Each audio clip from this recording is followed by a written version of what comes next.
So you might be looking for some steamy eroticism. Well, Forever Cinemac is here to try to deliver on that. So we take a look at this 1992 film that takes Drew Barrymore and turns her into Poison Ivy.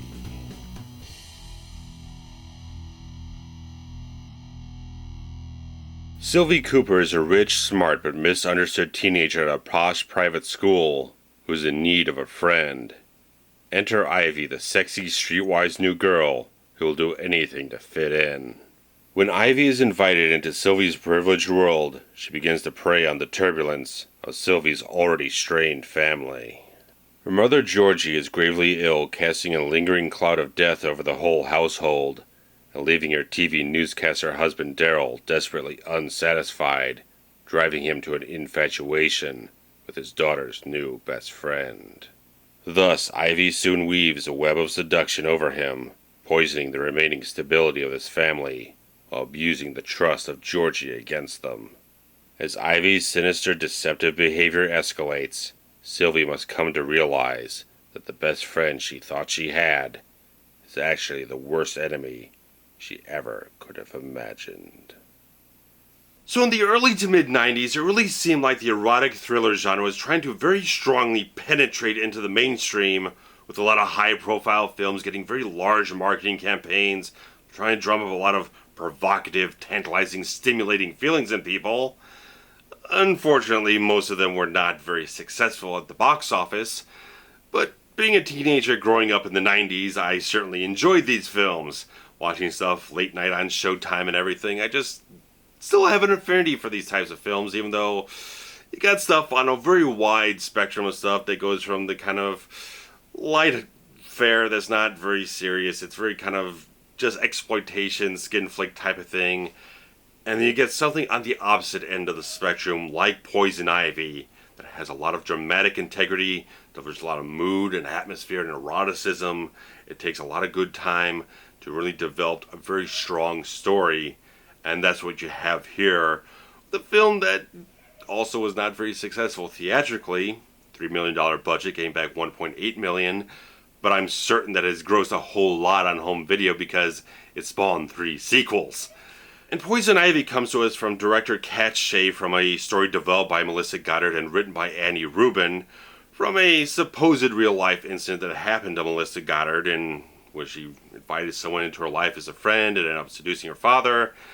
And whether or not it's a true story, it makes for a good film, because it's very interesting with this film that it has all these different dramatic and emotional qualities with the characters and the storyline it has going on, that at the first act of the film, for first long length of the film, it kind of feels like a teen angst, sort of coming of age type of drama in a certain way, that you got the character of Sylvie getting involved with the character of Ivy, and they're kind of bonding in very interesting type of ways. They're just having a very youthful type of bonding experience between them, kind of cutting class and doing all this type of stuff, young rebellion type of stuff, and just has that kind of sort of odd, heartwarming type of feel in a certain way.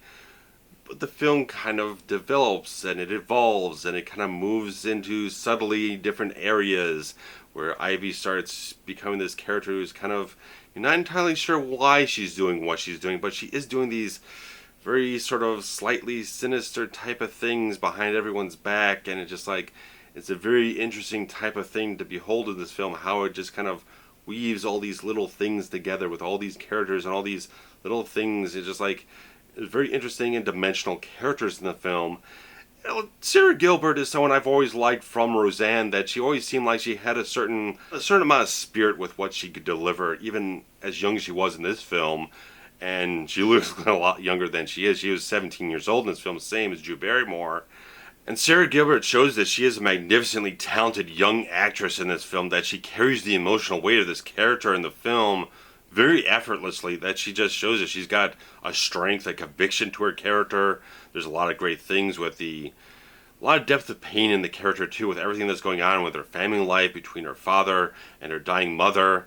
There's just a lot of great things that she shows. She's very versatile, very challenging. A lot of people at this type of age of 17 probably would not be able to pull off a role with this much weight and solidarity and consistency, but she shows that she's just talented beyond her years at this point. And the character of Sylvie Cooper does have that rebellious teenage angst and everything. But it's great seeing that chemistry between Sarah Gilbert and Drew Barrymore. It's just wonderful, charming type of chemistry they have. The film just like, you absolutely buy every single second what they're doing. They just have a magnificently beautiful, sort of magical chemistry in the film. Just, it's, again, kind of heartwarming in a certain way. Just, you see this kind of light, this glimmer between the two characters that just comes completely to life on screen. And the character dynamics between Sylvie and Ivy work very well in the film. That Sylvie's a little bit more sarcastic, a little bit more cynical in a type of way, that she definitely feels a little more outcast. She's a little bit more of a tough yet still vulnerable type of character, and Ivy is obviously that very free type of spirit who's just willing to do anything. She doesn't have any real inhibitions or whatnot, so it's a very interesting type of dynamic that they have, that they're really kind of, you really see a very natural type of thing going on between them, that they can have arguments and they can kind of reconcile things, and it's an interesting, very type of believable and realistic type of relationship between two young friends. And I think Sarah Gilbert just puts on an excellent performance in this film that just completely balances out everything in the film, because a lot of it's told kind of through her perspective, because she has these voiceover narrations in the film when she's writing in her journal, so you get a certain insight into her emotional and psychological state in the film, and it's a very interesting type of way to go, and she holds everything together perfectly. But obviously you have Drew Barrymore here in just a film that came out of almost nowhere for people, because she was very well known as a child actor with E.T. and Firestarter and a couple other things throughout the 80s, and when she got to this point where she's maturing and she wants to break that child actor type of image, she goes headlong into a film like this, and she comes out looking magnificent at it as well. I thought she did a remarkably excellent job in this film. She's always been talented, and she shows her great range and depth as an actress in this film so wonderfully.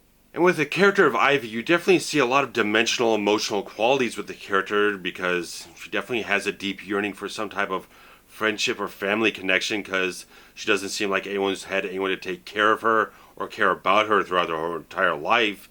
So she also has a very mature quality about her, that she definitely seems more further along than Sylvie is in that type of way, that she's much more of a confident type of person with who she is and how she manipulates people throughout the whole film. And she has that very interesting type of friendly exterior, that she seems very kind of selfless in a certain way, that she does make efforts to make amends when things go wrong, but you see all the things she's doing behind everyone's back, so it's like a very interesting, perplexing type of dynamic with the character that, like I said, you never really understand exactly why she's doing all this stuff, but it really kind of comes down to a very troubled emotional state with how she, again, never had anyone to really take care of her or really care about her throughout her life, to really kind of skew her in this very interesting type of way, where when she's met with all these people who she can possibly connect with, that she handles in very type of subversive, insidious type of ways. And it's a very interesting type of role that Barrymore portrays here, because it has everything for it. It has all those charming, endearing qualities on the surface, and much more subversive, sultry, seductive type of qualities underneath, and just a lot of different things going on with the character.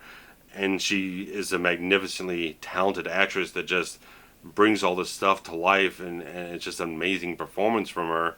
And it's just how Ivy subtly manipulates everyone's lives around, twisting their emotions and all this type of stuff, just really corrupting people. It's like, the title is very apt, that she is kind of like poison, that she is kind of the devil you let into the house, who seems charming, seems like your best friend, but she's slowly decaying everything from the roots up and everything. So it's a very interesting type of way how this character just subverts herself into everyone's lives and just starts to poison everything from the inside out. And Drew Barrymore just does an absolutely fantastic, amazing job in this film. And she just lives up to all the seductive, steamy type of qualities, while the film actually having to do a lot of nudity. But you don't feel like you're shortchanged on anything. That you see a lot of, you can see in a erotic thriller, and it just seems like if they don't show enough skin, you don't feel like you got a payoff. You feel like you were cheated in some type of way.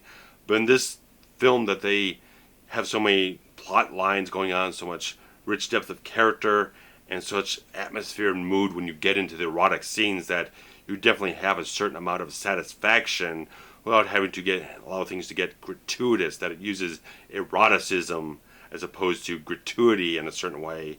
And it just works very well for what they're going for here, that it is seductive, it is very sultry in a type of way, but it doesn't start going exploitative. And I like that. It really did work for me in this film, that a lot of our films, like I said, could be shortchanged. This one still feels very satisfying because of how Katt handles everything, how she directs the scenes, how she has everything lit, that the film does have some very beautiful imagery, a lot of blues to really kind of evoke a lot of mood and emotion and everything. It's just a very good looking film in every type of way, that the cinematography of the film really accentuates the emotion and everything else that's going on throughout every single scene in the film. It just is a very well shot film, especially in some of the scenes involving Cheryl Ladd's character, who is the dying mother of Sylvie in the film, and she has a fantastic performance in this film, as this character was almost mourning her own tragedy in a certain way, that she is dying. We don't know exactly what she's dying of, but she's just a person that's really kind of given up everything, and she keeps having these desires to just commit suicide and everything that feeds into the plot lines later on in the film. But she's just this character with a great sorrowful gravitas about her, and just a sad tragic quality about her all over the place in this film, that it just permeates. It just has this somber weight to her scenes, and just this sort of cloud that's hanging over some of the characters of the film, that it was a very magnificent performance from her. And it's very interesting that the character of Ivy almost seems to identify with Georgie's pain in the film, that more than any other two characters in the film, there definitely seems to be a connection, something that permeates more than anything else between these two characters, sort of a tragic quality about them, a certain pain within that really just forges them together in a very unique type of way. And it almost seems like Ivy wants to take Georgie's place in the family after Georgie departs the film through, let's say, sinister means. But of course, then you've got the great Tom Skerritt in the film, and every time you see Tom Skerritt, you can always trust that he's going to deliver a very, very good performance. He's a very reliable and solid actor, and by no means did this film at all contradict that legacy that he has forged for himself. I like the character they portrays here as Daryl Cooper, that is a guy that has a lot of strong opinions, very strong stances on things, but you definitely see that he also is a man that has a lot of weaknesses. He's got some vices in his life, and that really kind of stems from a lot of the family dynamics going on in the film, that, yeah, his wife is dying, and she is just this utterly grimly depressed, gravely depressed type of character, that she is beyond anyone's help, anyone's type of anything, that she is a very volatile type of force and everything, and just like this sorrow about her passing that is just lingering over everyone really begins to affect him and makes him a much more weaker character to be susceptible to Ivy's seductions throughout the whole film. That as soon as you see Ivy kind of sitting out there on the patio, kind of looking sexy, you immediately see that he is just starting to build this infatuation with her, and it just continues to grow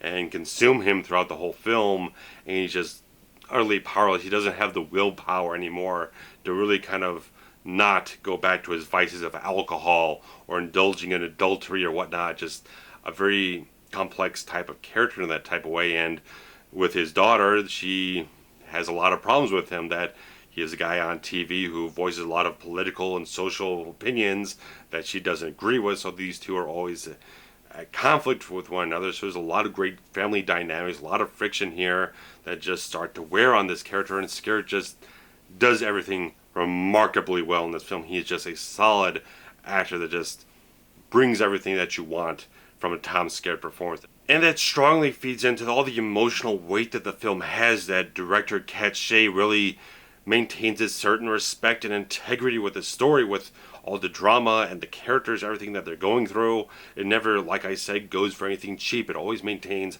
a high level of integrity with everything that it's doing with these characters to really make you care for them, really kind of fear for them at certain times.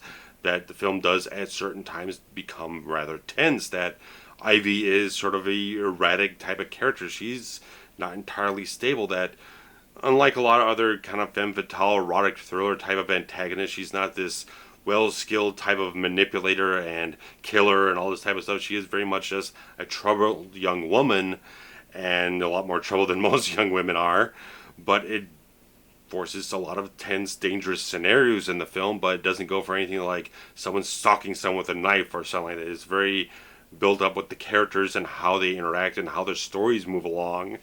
And the climax might not have as much intensity or build up as you probably would enjoy or prefer from a thriller, but I think it still handles the climax in a very good way, aside from a little bit of last minute voiceover narration that doesn't quite ring as strongly or comfortably with the end of the film, because they tacked on, there's a couple of little things that they changed with the ending, like they did change what the ending of the film was supposed to be, then they added this little type of extra bit of voiceover work from Sarah Gilbert's character to kind of leave you with a feeling that doesn't quite feel like right. If the film had sort of a bit of a coda to kind of ease you out of things, instead of like dropping this thing right in here after you just saw what you just saw at the end of the film, it just doesn't quite flow right. But regardless of that, I still think Poison Ivy is a very good film. It delivers on a lot of the steamy sensuality and sexiness, and also builds up a very good story, a very solid story with very likable, dimensional characters with a lot of emotional qualities that people can relate to.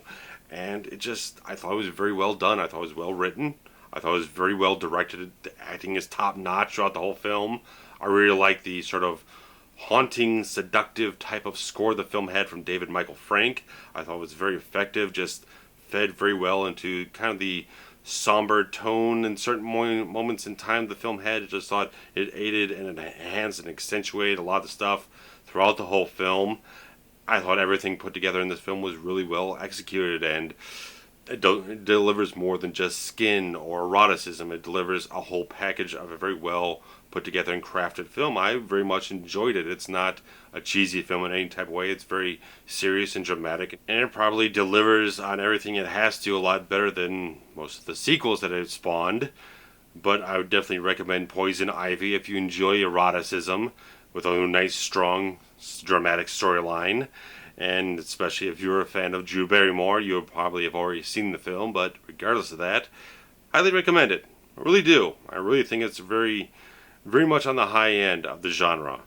And I might be looking at a couple other erotic thrillers in the near future. I got a couple of them starting around, but we'll keep things balanced around here. Have some soft stuff, but we'll still have the testosterone-fueled badassery of the action films, because we got some Liam Neeson coming up, we got some Sean Penn coming up, and I plan to go back and continue on with the Rambo franchise, with Rambo First Blood Part 2 shortly. So, I'm not going too soft on you. Going to go a little soft, then we're going to go right back into the adrenaline-fueled badassery and everything, so nice variety around here. So, if you've seen Poison Ivy, I'd definitely like to hear your comments, or if you're just a fan of erotic thrillers in general, post your comments below about which ones you enjoyed the most. Who's your favorite star of these films? A little Shannon Tweed, Shannon Weary, stuff like that, you know? Let's see what you like. So post your comments below, hit some like buttons if you enjoyed what you have seen here. Spread some links around, definitely, and do you have a Patreon link below if you're interested in trying to contribute a little bit every month to kind of keep things at a certain level of quality around here, to hopefully allow me to continue acquiring more films to review for you guys and all that kind of stuff. And I'll be back as soon as I can with something else that's nice and action-packed and awesome. So hope you guys are being awesome, and hope you enjoyed what you saw here, and I will be back in due time. So take care. Bye-bye.